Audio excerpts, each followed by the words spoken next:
তাহলে আসিয়ার মতো আজকে আমাদের সন্তানেরা ধর্ষণ হবে না।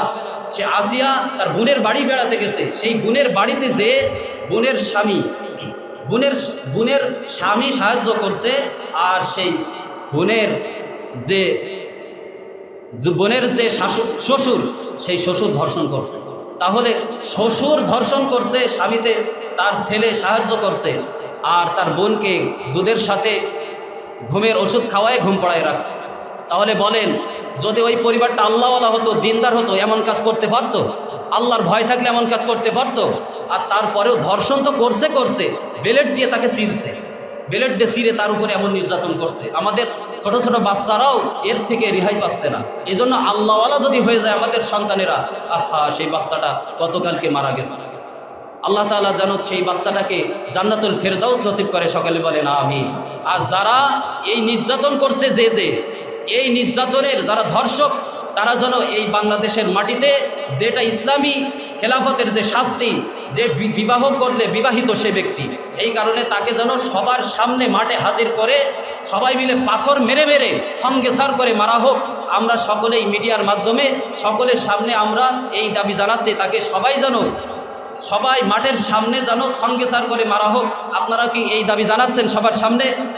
যে ইনশাআল্লাহ আমরা সকলেই একই দাবি জানাই যে সে আসিয়ার ধর্ষককে যেন সবার সামনে তার এই সঠিক বিচার, সবাই হাতে পাথর নিয়ে তাকে যেন পাথর মেরে ফেলানো হয়।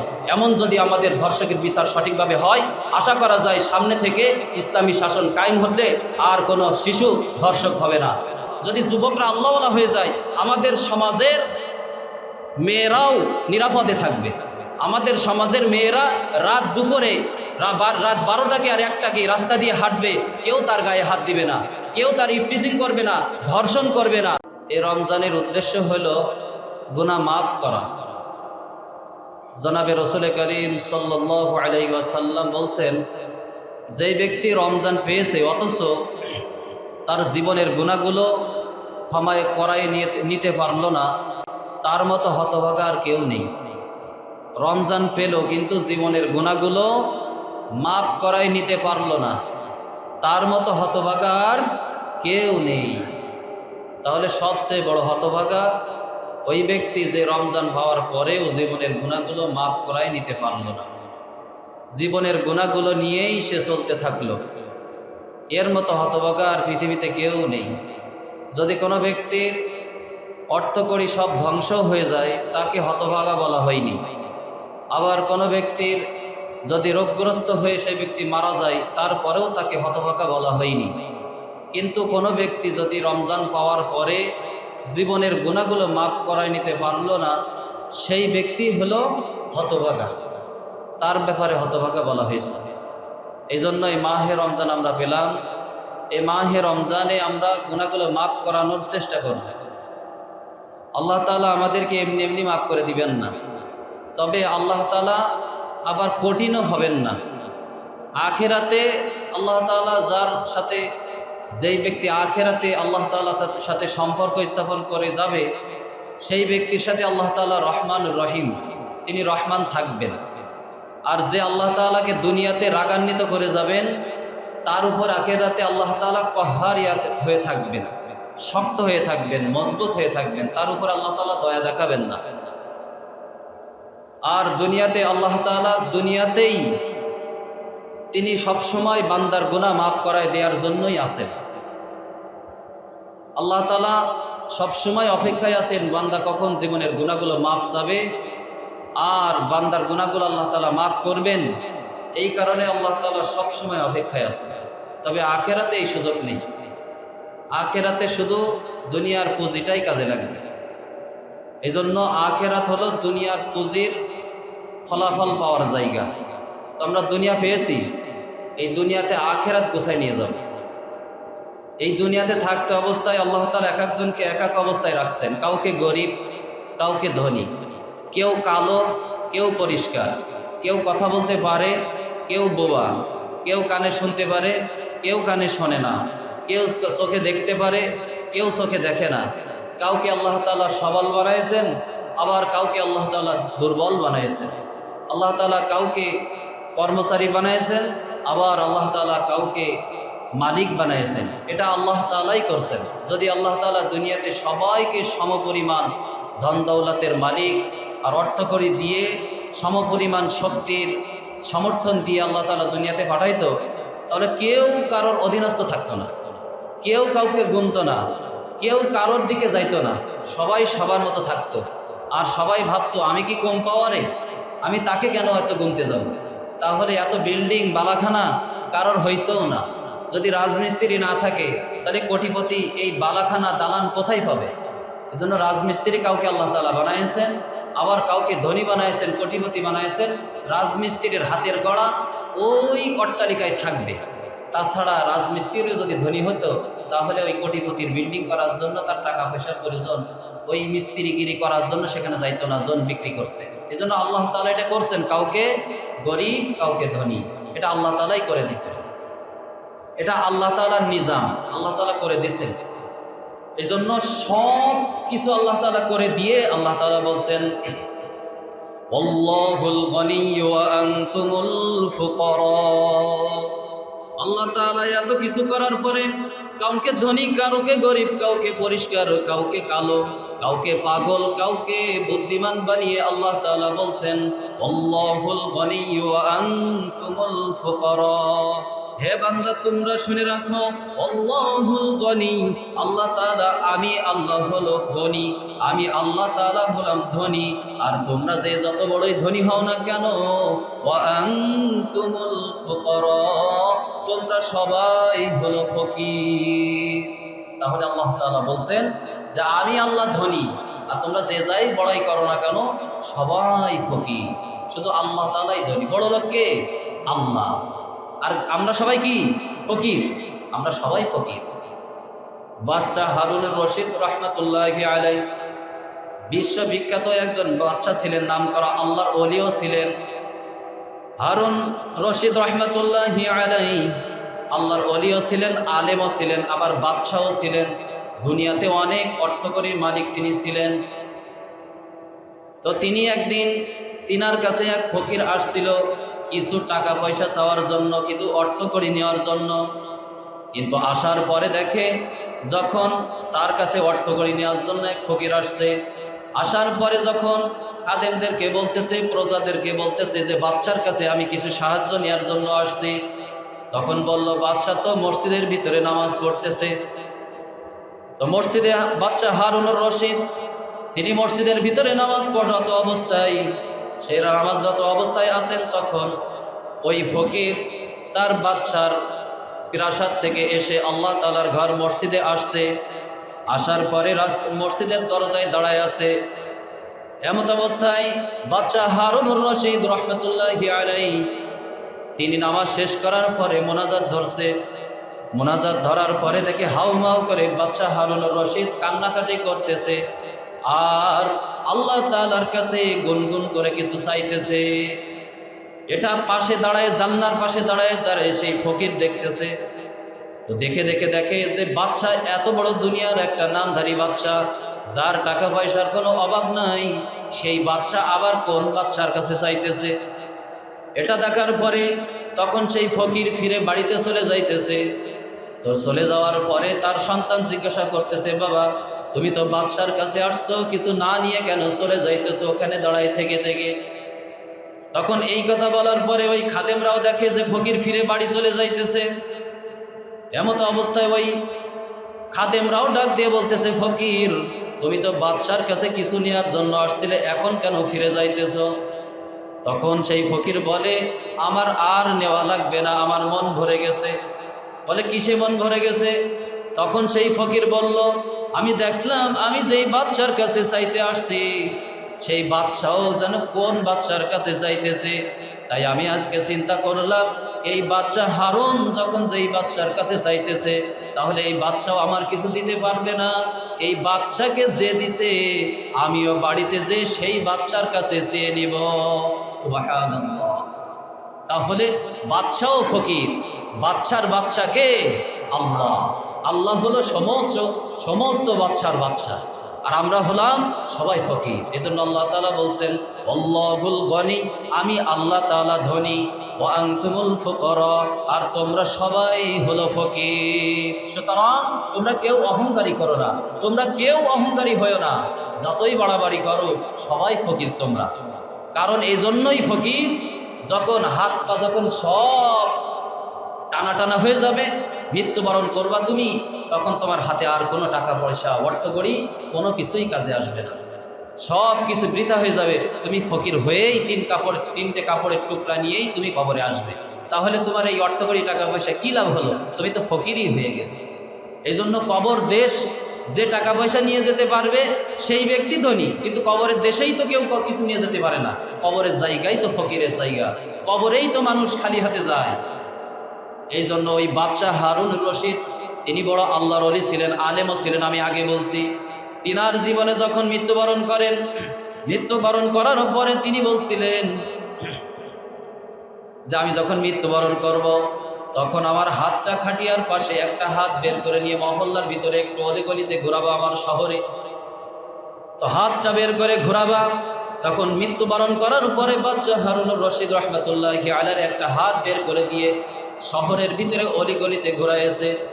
ঘোরানোর পরে কিছু মানুষ বলতেছে, এটা দেখার পরে কিছু মানুষ, কারণ একই মানুষের ভিতরে বিভিন্ন ধরনের ধারণার মানুষ হয়। আমি ইমাম সাহেব এখানে যদি একটা বয়ান করি, কিছু মানুষ এর থেকে ভুল নেবে, আবার কিছু মানুষ এখান থেকে শিক্ষা নেবে, আবার কিছু মানুষ ভুল ধরবে, আবার কিছু মানুষ শত্রু হবে, আবার কিছু মানুষ বন্ধুও হবে। কারণ একই দলের ভিতরে অনেকগুলো মন মানসিকতার মানুষ থাকে।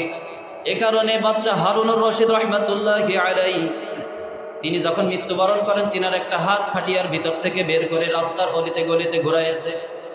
ঘোরানোর পরে এই দৃশ্য দেখে কিছু মানুষ বলতেছে, দেখো বাদশাহ আমাদের কাছে কিছু চাইতেছে, তার সারা জীবন এত অর্থকড়ি টাকা পয়সা, তারপরে তার পেট ভরেনি, মন ভরেনি, আমাদের কাছ থেকে কিছু নেওয়ার জন্য হাত পেতে আছে। এই কথা কিছু মানুষ বলতেছে, শহরের অলিগলির মানুষ। আবার কিছু মানুষ বলতেছে যে দেখো সবাই একটা জিনিস শিক্ষা নাও, এত কোটিপতি টাকাওয়ালা মানুষ, এত বড় কোটিপতিওয়ালা একটা বাদশা, যার নাম সারা পৃথিবীতে, কিন্তু আজকে যখন মৃত্যুবরণ করলো, তার হাতটা খালি দুনিয়া থেকে বিদায় নিচ্ছে। সবাই এর থেকে শিক্ষা নাও, এই কথা কিছু মানুষ বলতে লাগলো। এই কথা দ্বারা বাদশাহ হারুনুর রশিদ শিক্ষা দিয়ে যেতে লাগলো যে আমি যখন মৃত্যুবরণ করবো, হাতটাকে মানুষের ভিতরে একটু মেলায় দিয়ে দেখবা যে এত পৃথিবীর কোটিপতিওয়ালা একটা বাদশা, তারপরে মৃত্যুর সময় তার হাতটা খালি কবরে চলে যাইতেছে। তাহলে আমরা সবাই দুনিয়ার ফকির, কেউ দুনিয়ার বাদশা নয়। তবে দুনিয়াতে আল্লাহ তাআলা অল্প কিছু টাকা পয়সা দিছে, যাতে করে বান্দা তার টাকা পয়সার হক আদায় করে, নাকি বান্দা অহংকারী হয়, এটা দেখার জন্য আল্লাহ তাআলা কাউকে ধনী বানাইছেন, আবার কাউকে ফকির বানাইছেন। এজন্য আল্লাহ তাআলা বলেন আল্লাহুল গনিয়্যু ওয়া আনতুমুল ফুকারা, বান্দা খবরদার, কখনোই তুমি অহংকারী করবে না, তোমরা সবাই ফকির। তাহলে আমরা সবাই কি ফকির? সবাই আমরা ফকির, অহংকার করার সুযোগ নেই। হয়তো কাউকে আল্লাহ তাআলা কয়েকদিনের জন্য শক্তি দিয়েছেন, কাউকে আল্লাহ তাআলা কয়েকদিনের জন্য দুর্বল বানাইছে। তবে আখেরাতে ওই ব্যক্তি শক্তিওয়ালা যার আমলের শক্তি থাকবে, আর ওই ব্যক্তি আখেরাতে দুর্বলওয়ালা যেই ব্যক্তির আখেরাতে আমলের কমতি থাকবে। এই ব্যক্তি আখেরাতে দুর্বলওয়ালা, সে রাস্তা চিনবে না, সে ফুলসিরাত পার হতে পারবে না। সেই ব্যক্তি দুর্বল, ফুলসিরাত পারই হতে পারবে না। ফুলসিরাতের মাঝখানে এমন একটা রাস্তা, রাসূল করিম সাল্লাল্লাহু আলাইহি ওয়াসাল্লাম বলছেন, ফুলসিরাত এমন একটা রাস্তা, যেই রাস্তাটা চুলের চাইতেও চিকন আর হীরার চাইতেও ধার। হীরার উদাহরণ এই জন্য দেওয়া হয়েছে কারণ হীরা দিয়ে মানুষ কাজ কাটে, কাজ তরবারে দিয়েও কাটা যায় না, কাজ কোনো লোহা জিনিস দিয়ে কাটা যায় না, কাজ একমাত্র হীরা দিয়ে কাটে। কারণ কাজ যখন হীরা দিয়ে কাটবে, যেমনি দাগ দেবে ঠিক তেমনি কাটবে। এই জন্য হীরার প্রচণ্ড ধার। এই জন্য এই তরবারির চাইতেও হীরার চাইতেও ধার হলো ওই ফুলসিরাতের রাস্তা, আর চুলের চাইতেও চিকন।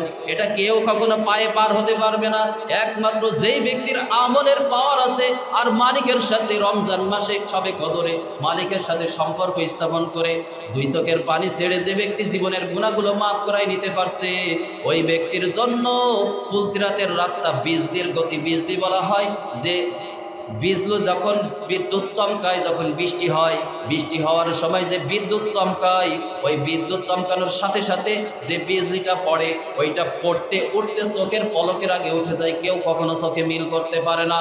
এই বিজলি যেমনভাবে পার হয়ে যায়, কাল কিয়ামতের ময়দানে রাসূল করিম সাল্লাল্লাহু আলাইহি সাল্লাম বলছেন, যেই ব্যক্তির ঈমানের পাওয়ার থাকবে, আমলের পাওয়ার থাকবে, আকীদা ঠিক থাকবে, ওই ব্যক্তিও হাসরের ময়দানে ওই চোখের পাওয়ার বিজলির গতিতে ফুলসিরাত পার হয়ে যাবে। সুবহানাল্লাহ। এই জন্য আমরা সবাই ফকির, সবাই ফকির, কেউ ধনী না দুনিয়াতে। আমলের পাওয়ার যার আছে, আমল যেই ব্যক্তি গুছায় নিয়ে যেতে পারছে, সেই ব্যক্তি শুধু সবল। কারণ ফুলসিরাতের রাস্তায় যদি আপনি পার না হতে পারেন, তো কিসের সবল? আপনি কেমন শক্তিওয়ালা মানুষ হতে পারলেন যে ফুলসিরাতের রাস্তা পার হতে পারলেন না? এই জন্য হযরত বেলাল রাদিয়াল্লাহু তাআলা আনহু তিনি সবচেয়ে বেশি একটা সবল মানুষ। আমাদের অনেকের চেহারা ভালো হতে পারে, আমাদের গায়ে অনেক বেশি শক্তি থাকতে পারে, আমাদের অনেক টাকা পয়সা থাকতে পারে, কিন্তু আমাদের সারা জিন্দেগি ভর ইবাদত বন্দেগি। আর বেলাল রাদিয়াল্লাহু তাআলা একটা জিন্দেগি, একটা দিনের ইবাদত বন্দেগি কখনোই সমান হবে না। কারণ তিনি দুনিয়াতে টাকা পয়সা তার কম, চেহারা ছবিতে তার কম, তার অনেক দুর্বল, শরীরে শক্তিতে অনেক কম, কিন্তু আখিরাতের পাওয়ার এত বেশি। কিয়ামতের ময়দানে বেলাল রাদিয়াল্লাহু তাআলা আনহু বিজলির গতির আগে আগে বেলাল রাদিয়াল্লাহু তাআলা আনহু ফুলসিরাত পার হয়ে যাবে। সুবহানাল্লাহ। এজন্য দুনিয়ার সবল আসল সবল নয়, আখিরাতের সবল হলো আসল সবল। দুনিয়ার শক্তি আসল শক্তি না। কারোর গায়ে যদি একটু শক্তি বেশি থাকে, দুর্বল ব্যক্তি কেউ গুনতেই চায় না যে আমার কি কম পাওয়ার, আমার কি কম শক্তি, অমুকের কেন আমি গুনতে যাব, অমুকের কেন আমি শুনতে যাব অমুকের কথা। না, আপনার অহংকার দূর করার জন্য কারোর কথা যদি শুনে আপনি চলতে পারেন, তাহলে আপনিই হলো প্রকৃত শক্তিধর, আপনিই প্রকৃত বীর। এজন্য হযরত আলী কারীম রাদিয়াল্লাহু তাআলা আনহু বলেন, ওই ব্যক্তি সবচেয়ে বড় বীর। আল্লাহ রাসূল সাল্লাল্লাহু আলাইহি ওয়াসাল্লামে বলেন, ওই ব্যক্তি সবচেয়ে বড় বীর, যেই ব্যক্তির শক্তি থাকা সত্ত্বেও কাউকে মাফ করে দেয়, এই ব্যক্তিই হলো সবচেয়ে বড় বীর। তাহলে শক্তি থাকা সত্ত্বেও যেই ব্যক্তি কোনো দুর্বল ব্যক্তিকে মাফ করে দেয়, এই ব্যক্তি হলো সবচেয়ে বেশি শক্তিওয়ালা মানুষ। এজন্য শক্তি থাকলেই প্রতিশোধ নিতে নেই, শক্তি থাকলেই কারোর উপরে আক্রমণ করে বসতে নেই, মাফ করে দেওয়াও এটা একটা বড় বীরত্বের বিষয়, পরিচয়। এজন্য আপনাদেরকে আমি বোঝাই যাচ্ছি, বুঝলে আলহামদুলিল্লাহ, যদি না বোঝেন বা তারপরেও জিন্দেগি চলে যাবে, আর যদি বোঝেন তারপরেও জিন্দেগি চলে যাবে। অনেকেই বলে যে অমুক জায়গায় তারাবি 40 মিনিটে শেষ, আমাদের তো 1 ঘন্টা লাগে, তো অমুক জায়গায় তারাবি 40 মিনিটে শেষ, এশা সহ, এশার নামাজ দিয়ে, তারাবি দিয়ে, বেতের দিয়ে, মুনাজাত দিয়ে 35-40 মিনিটে শেষ। এ কি কোনো তারাবি হলো না তাড়াতাড়ি হলো? তারাবি না তাড়াতাড়ি? তাড়াতাড়ি। এটা কোনো তারাবি হলো না। আমরা 1 ঘন্টা শেষ করি, তারপরেও ভয় হয় যে আল্লাহ তাআলা যদি জিজ্ঞাসা করে বসে তো কি উত্তর দেব, যে এটা নামাজ হলো, যে বান্দা তুই নামাজ পড়ছিলি, আমি তো কবুল করিনি, ওটা তো কবুল হয়নি আমার কাছে, কি পড়ে আসছিস, তো তারাবি পড়িসনি, আমার সাথে আর কি মেরে আসছিস মসজিদে যাই। এই জন্য আমরা যেটা নামাজ পড়ি, এটা কোনো রকম কোনো মতে জায়েজ। উত্তম নামাজ ছিল তো 2 ঘন্টা ধরে নামাজ পড়লে বেশি ভালো হতো, এটাই সবচেয়ে উত্তম ছিল, কিন্তু আমরা তো 1 ঘন্টায় শেষ করে দিই। অনেক জায়গায় আছে, মক্কা মদিনাতেও আছে, রাত 12টা-1টা পর্যন্ত তারা তারাবি পড়ে, অথচ আমাদের 1 ঘন্টা তাই শক্তিতে পারছি না। 1 ঘন্টা, যুবক তুমি 1 ঘন্টা আজকে তারাবির নামাজে দাঁড়াতে পারছো না, তাহলে সংসার করবে কেমনে জীবনভর? সংসারে এই হাল টানবে কেমনে জীবনভর? এই জন্য শক্তি তো দেখাতে হবে ইবাদতে, শক্তি তো দেখাতে হবে আল্লাহ তাআলার রাস্তায়। এই জন্য আমরা যে ইবাদত বন্দেগি করি, এই ইবাদত বন্দেগি আল্লাহ তাআলার জন্যই করতে হবে, আখিরাতের পুঁজির জন্যই করতে হবে। বুঝাই যাচ্ছি, বোঝেন, যে ব্যক্তি 20 রাকাত তারাবি পড়ে রমজান কাটালো, তারও একদিন রমজান পার হয়ে যাবে, যে তারাবি পড়েনি তারও রমজান পার হয়ে যাবে, ঠিক কি না? তারও রমজান পার হয়ে যাবে। আবার যেই ব্যক্তি রমজানের রোজা 1 থেকে নিয়ে 30 বা 29 পর্যন্ত সবগুলো রোজা রাখবে, তারও রমজান পার হয়ে যাবে। আর যেই ব্যক্তি একটা রোজাও রাখবে না, তারও রমজান পার হয়ে যাবে। কিন্তু বাবজান, আপনি ধরা খেয়ে গেলেন, আপনি চিরতরে ধরা খেয়ে গেলেন। আপনি 20টি 30টা রোজা যে রাখলেন না, এটা আপনি কি জিতে গেলেন? আপনি চিরতরে ধরা খেয়ে গেলেন। আল্লাহ তাআলার হুকুম, ফরজ হুকুম থেকে আপনি বঞ্চিত হয়ে গেলেন। এই রমজানের রোজা আর আপনি জীবনে পাবেন না। কাজা নামাজ পড়ে নিলেন, কিন্তু অক্তমতো নামাজ পড়ার সওয়াব পাবেন না। আপনার জীবন থেকে 20 বছর কেটে গেছে, 40 বছর কেটে গেছে, ঠিক আছে, আপনি কাজাও পড়ে নেবেন, ঠিক আছে, কিন্তু এই কাজা আর অক্তমতো সময় নামাজ আদায় করা কখনোই এক নয়। আপনি এই রমজানের কোনো ব্যক্তি ইচ্ছাকৃতভাবে যদি একটা রোজা ছেড়ে দেয়, কয়টা রোজা? একটা রোজা ছেড়ে দেয়, রমজানের পরে ওই ব্যক্তির রোজা রাখতে হবে কয়টি? সবাই বলেন কয়টি? আবার বলেন কয়টি? কিন্তু তারপরে পরিপূর্ণ সওয়াব আর এই ফজিলত পাবেন না। 60টি রোজা রাখবেন, 2 মাস টানা রোজা রাখবেন একটা রোজার কারণে, ইচ্ছাকৃত ছাড়লে। আর অসুস্থতার কারণে যদি ছাড়েন, তাহলে এটার জন্য আপনি কাজা করবেন, একটার পরিবর্তে একটা রাখলে হয়ে যাবে। কিন্তু ইচ্ছাকৃত কোনো অসুবিধা নেই, আপনি রাখলেন না খামোখা, তাহলে এই ব্যক্তির 60টা রোজা রাখতে হবে, তারপরেও ওই ব্যক্তি পরিপূর্ণ সওয়াব আর ওই ফজিলত পাবে না। ওই ব্যক্তি রাখলো ঠিক আছে, কিন্তু এই রমজান মাসে যে তারাবি, রমজান মাসে যে শবে কদর, রমজান মাসে যে 1 ওয়াক্ত নামাজ পড়লে 70 ওয়াক্তের সওয়াব, রমজান মাসে একটা নফল আদায় করলে ফরজের সওয়াব, 60টা দিন কি রোজা রাখলে ওই ফজিলত সে পাবে? তাহলে কি লস সে পেল? কি লস করে ফেললো সে? কি পরিমাণ লস একটা রোজা যদি কেউ না রাখে? তাহলে বাপজান, আপনি যদি রোজা নাও রাখেন, তাও আপনার রমজান কেটে যাবে। আর আমরা যারা রোজা রাখছি এত কষ্ট করে, তারপরেও আমাদের রোজা কেটে যাবে।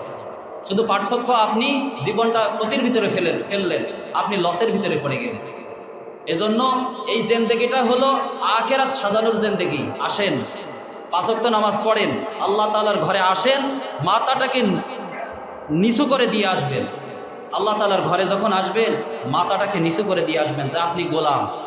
আপনি আল্লাহর ঘরে যখন আসলেন, আপনার পরিচয় কি? গোলাম। আপনার পরিচয় কি বলেন? গোলাম। আমরা সবাই গোলাম।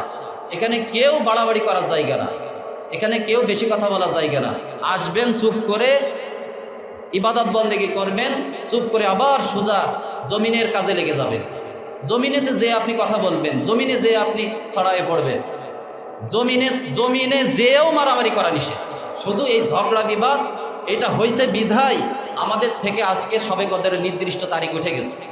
রাসূল করিম সাল্লাল্লাহু আলাইহি সাল্লাম, আমি বলছিলাম একদিন যে রাসূল করিম সাল্লাল্লাহু আলাইহি ওয়াসাল্লাম তিনাকে শবে কদরের রাত্র, নির্দিষ্ট একটা রাত জানায় দেবে। সাহাবা আজমাইনদের ভিতরে আসছেন, তো ভিতর থেকে বাইরে আসতে আসতে দেখে যে 2 জন ব্যক্তি গন্ডগোল ঝগড়া করছে। এই ঝগড়া দেখে আল্লাহ তাআলা রাসূল করিম সাল্লাল্লাহু আলাইহি সাল্লামের অন্তর থেকে শবে কদরের নির্দিষ্ট রাত বা সেই দিনটা উঠায় নিয়েছে অন্তর থেকে। আল্লাহ রাসূল ভুলে গেছে, তখন আর মনে নেই কবে সেই শবে কদরের রাত, এটা যে বলবে আর মনে নেই। এজন্য ঝগড়া বিবাদের কারণেই শবে কদর উঠে গেছে। আর সেই ঝগড়া বিবাদ আমরা রমজান মাসে আবার নিয়ে আসছি। রমজান মাসে সারাটা দিন রোজা রেখে আমরা আল্লাহর ঘরেই সেটা উঠাইছি, তাহলে আমরা সেই হতভাগার ভিতরে আবার দাখিল হয়ে যাচ্ছি। বাপজান, আল্লাহ তাআলার ঘরে আসবেন, গোলাম হয়ে আসবেন। আল্লাহ তাআলার পরিচয়, আল্লাহ তাআলার ঘর, এটা যে কেন মনে থাকে না আমাদের, এটা বুঝে আসে না। বুঝাচ্ছি, বোঝেন। যদি না বোঝেন, নিজের ক্ষতি নিজেই করলেন। আল্লাহর ঘরে সম্মান দিলেন না, নিজের ক্ষতি নিজেই করে ফেললেন। বাপজান, আল্লাহর ঘরে আসবেন যখন একটু মনে রাখবেন এটা আল্লাহর ঘর, এতটুকু একটু স্মরণ রাখবেন, এতটুকু আদব রাখবেন। এটা এই ঘর থেকে মানুষ আল্লাহ বলা হয়, এই ঘর থেকে মানুষ আল্লাহর সাথে সম্পর্ক স্থাপন করে। এখানে মানুষ এসে আখেরাত গোছায়, এখানে আখেরাত ধ্বংস করার জায়গা না। এখান থেকে ইমান আমল ধ্বংস করার জায়গা না।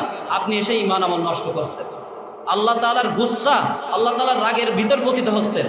এই জন্য এখানে আসবেন, আল্লাহওয়ালা হওয়ার জন্য আসবেন, ঘাটটাকে নুয়াই দিয়ে আসবেন, আল্লাহর সাথে সম্পর্ক স্থাপন করার জন্য আসবেন। দুনিয়ার সব জায়গা নিকৃষ্ট, শুধু আল্লাহর ঘর উৎকৃষ্ট, এই জায়গাটাই সবচেয়ে দামি। এখানে এসেও যদি আপনি সেই কাজ করেন, আপনার কাছে কোনো জায়গায় দামি থাকলো? আপনি কোনো জায়গায় দাম দিলেন না। এজন্য যুবক ভাইয়েরা, আপনাদের ব্রেন ঠিক করেন। মুরব্বী বাবারা, আপনাদের রাগ তেজকেও কমান। আপনাদের গার্জিয়ান আমি, আল্লাহ তাআলা আমাকে পাঠিয়েছে। প্রত্যেক গোত্রে গোত্রে যেমন এক জামানায় নবী পাঠাতেন, প্রত্যেক গোত্রে গোত্রে উম্মতের জন্য একটা নবী পাঠাতেন, ঠিক এই জামানায় প্রত্যেক এক একটা অঞ্চলের জন্য এক একটা ইমাম হলো নবীদের মতো। তারা বোঝায়, মানুষদেরকে গুনাহ থেকে ফিরায়, মানুষদেরকে, সাধারণ মুসল্লিদেরকে, মানুষদেরকে দিন বোঝায়।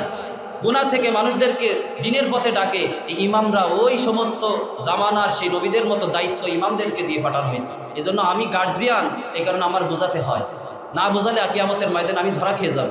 এজন্য এখানে আল্লাহওয়ালা হওয়ার জায়গা, এখানে আল্লাহ বানার জায়গা, এখানে আমার জবাবদিহি করতে হবে আল্লাহ তাআলার কাছে। বিদায় কিছু সময় আপনাদের একটু গরম কথা বলি, কিছু সময় নরম কথা বলি, কারণ লোহা কাটতে হলে কি হতে হবে? লোহা হতে হবে। এই কারণে কিছু সময় শক্ত হই যে গান বাজনা করবেন না ভাইরা, যারা ভাইজানেরা আছেন গান বাজনা করবেন না, গান বাজনা করলে ইমাম সাহেব হাজির হবে না সেই বাড়ি। এটা শক্ত কথা বলছি, কারণ এই কথাটা বললে যদি আপনারা লোহা হলে যদি লোহা কাটে, এই কারণে শক্ত কথা বলছি। আর কিছু সময় নরম হই যে বাপজানেরা আল্লাহওয়ালা হন, ভাইজানেরা আল্লাহওয়ালা হন। যদি যুবকরা আল্লাহওয়ালা হয়ে যায়, আমাদের সমাজের মেয়েরাও নিরাপদে থাকবে। আমাদের সমাজের মেয়েরা রাত দুপুরে রাত 12টাকে আর 1টাকে রাস্তা দিয়ে হাঁটবে, কেউ তার গায়ে হাত দিবে না, কেউ তার ইফটিজিং করবে না, ধর্ষণ করবে না। আজকে মাগুরায় যেমনে আসিয়া ছোট বাচ্চা 8 বছরের শিশু ধর্ষণ হয়েছে, এই আসিয়ার মতো ধর্ষণ যুবকরা যদি ঠিক হয়ে যায় তাহলে আর এই ধর্ষণ হবে না। এই জন্য যুবক বাবারা এবং যুবক ভাইয়েরা আমরা সকলেই ইমানওয়ালা আল্লাহওয়ালা হই, আমাদের মা বোনদেরকে হেফাজত করি, নজরকে হেফাজত করি। হযরত আলী কারী রাদিয়াল্লাহু তাআলা আনহু বলেন, যদি কোনো ব্যক্তি নজরকে একবার হেফাজত করে, একবার নজরকে এরকম কোনো মেয়ে মানুষ দেখছে এক দেখাতেই শেষ, আর নিচে নজরকে নিচু করছে, আল্লাহ রাসূল বলেন ওই ব্যক্তি 12 বছর ইবাদতের একটা সওয়াব পেয়ে যাবে। এত বড় একটা নেকি আল্লাহ তাআলা তাকে দিবেন। কিন্তু সেই তাকানো, একবার যে তাকাইছি আর 1 ঘন্টা তাকাই থাকলাম এমন না, দেখে ফেলছি, চক্ষুকে নিচু করতে হবে, এই তাকানো। এই জন্য আমাদের আল্লাহওয়ালা যদি হয় আমাদের সন্তানেরা, তাহলে আসিয়ার মতো আজকে আমাদের সন্তানেরা ধর্ষণ হবে না। সে আসিয়া তার বোনের বাড়ি বেড়াতে গেছে, সেই বোনের বাড়িতে যে বোনের স্বামী সাহায্য করছে, আর সেই বোনের যে শ্বশুর, সেই শ্বশুর ধর্ষণ করছে। তাহলে শ্বশুর ধর্ষণ করছে, স্বামীতে তার ছেলে সাহায্য করছে, আর তার বোনকে দুধের সাথে ঘুমের ওষুধ খাওয়ায় ঘুম পড়ায় রাখছে। তাহলে বলেন, যদি ওই পরিবারটা আল্লাহওয়ালা হতো, দিনদার হতো, এমন কাজ করতে পারতো? আল্লাহর ভয় থাকলে এমন কাজ করতে পারতো? আর তারপরেও ধর্ষণ তো করছে, বেলেট দিয়ে তাকে ছিঁড়ছে, বেলেট দিয়ে ছিঁড়ে তার উপরে এমন নির্যাতন করছে। আমাদের ছোট ছোট বাচ্চারাও এর থেকে রেহাই পাচ্ছে না। এই জন্য আল্লাহওয়ালা যদি হয়ে যায় আমাদের সন্তানেরা, আহা সেই বাচ্চাটা গতকালকে মারা গেছে, আল্লাহ তাআলা যেন সেই বাচ্চাটাকে জান্নাতুল ফেরদাউস নসিব করে, সকলে বলেন আমিন। আর যারা এই নির্যাতন করছে, এই নির্যাতনের যারা ধর্ষক, তারা যেন এই বাংলাদেশের মাটিতে যেটা ইসলামী খেলাফতের যে শাস্তি, যে বিবাহ করলে বিবাহিত সে ব্যক্তি, এই কারণে তাকে যেন সবার সামনে মাঠে হাজির করে সবাই মিলে পাথর মেরে সঙ্গে সার করে মারা হোক। আমরা সকলেই মিডিয়ার মাধ্যমে সকলের সামনে আমরা এই দাবি জানাচ্ছি, তাকে সবাই মাঠের সামনে যেন সঙ্গে সার করে মারা হোক। আপনারা কি এই দাবি জানাচ্ছেন সবার সামনে? যে ইনশাআল্লাহ আমরা সকলেই একই দাবি জানাই যে সে আসিয়ার ধর্ষককে যেন সবার সামনে তার এই সঠিক বিচার, সবাই হাতে পাথর নিয়ে তাকে যেন পাথর মেরে ফেলানো হয়। এমন যদি আমাদের ধর্ষকের বিচার সঠিকভাবে হয়, আশা করা যায় সামনে থেকে ইসলামী শাসন কায়েম হলে আর কোনো শিশু ধর্ষক হবে না।